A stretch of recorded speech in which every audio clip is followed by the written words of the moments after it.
السلام عليكم البنات، كي عاملين؟ لاباس عليكم؟ صحتكم لاباس؟ نتمنى لا فيديو ديالي يلقاكم نتوما في اتم الصحه والعافيه ان شاء الله. كي بحال دائما غادي نصلي على الرسول، اللهم صل على محمد وعلى ال محمد كما صليت على ابراهيم وعلى ال ابراهيم انك حميد مجيد.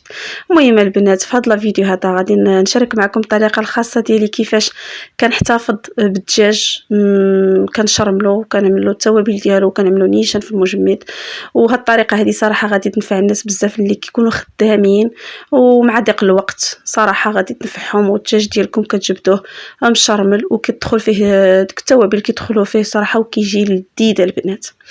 المهم بعد ما كتشريو الدجاج بطبيعه الحال وتغسلوه وترقدوه في سكنجبير والملحه والليمون، صافي البنات كينشف كيتسقطر. وكتبداو اول حاجه انا كنعمل البصله. اللي ما بغاش يعمل البصله ما يعملهاش. شحال من واحد غادي يعرضني ويقول البصله كتاكسد وما خصهاش تخشى في النبيره.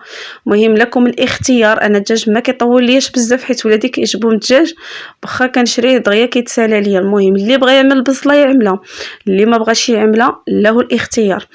المهم عملت البصله مقطعه قطع صغيره، عملت سكينجبير. المهم انا كنقوي سكينجبير في الدجاج اكثر من الابزار، حيت الدجاج كيبغي سكينجبير اكثر من الابزار. دابا عملت الفلفل الاسود هو الابزار. غادي نعمل دابا الكركم. صراحه البنات وملي كتعملوه في الثلاجه وكتجبدوه داك التوابل كيدخلوا فيه مزيان، غير نتوما ما تعملولوش الزيت باش التوابل كتدخل في الدجاج. صافي حتى تجبدوا الدجاج ديالكم وهذيك ساعتك عملوا شويه ديال الزيت في الطويجين اللي غادي طيبوا. صافي البنات انا عملت هنايا الكركم. انا كنقوي العطريه على حسب الدجاج عندي بزاف. المهم عندي هنايا القزبر والمعدنوس والثومه كيف ما شفتوا البنات. ان شاء الله دابا نشارك معكم الطريقه الخاصه ديالي كيفاش كنحتفظ بهم. شوفوا اللون كيف باقي البنات، والله الا كيبقى لي مده شهر وما كيوقع له والو البنات.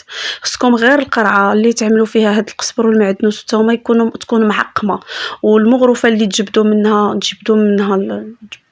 بها القزبر والمعدنوس ما تكون نقيه بطبيعه الحال. صافي وتسدوه مزيان وتغطيوه بالزيت. هذاك القزبر والمعدنوس خصو دائما يكون الزيت فوق منه باش ما يوقع له حتى شي حاجه. صافي البنات عملت دابا الملحه. غادي نخلط الدجاج ديالي مزيان بطبيعه الحال. الصدره اللي بغيتو تفلحوها هكا شويه تقسموها باش تدخل فيها التشرميله، قسموها غير هكا بحال اللي تعملوا لها واحد شريطات هكا بالموس.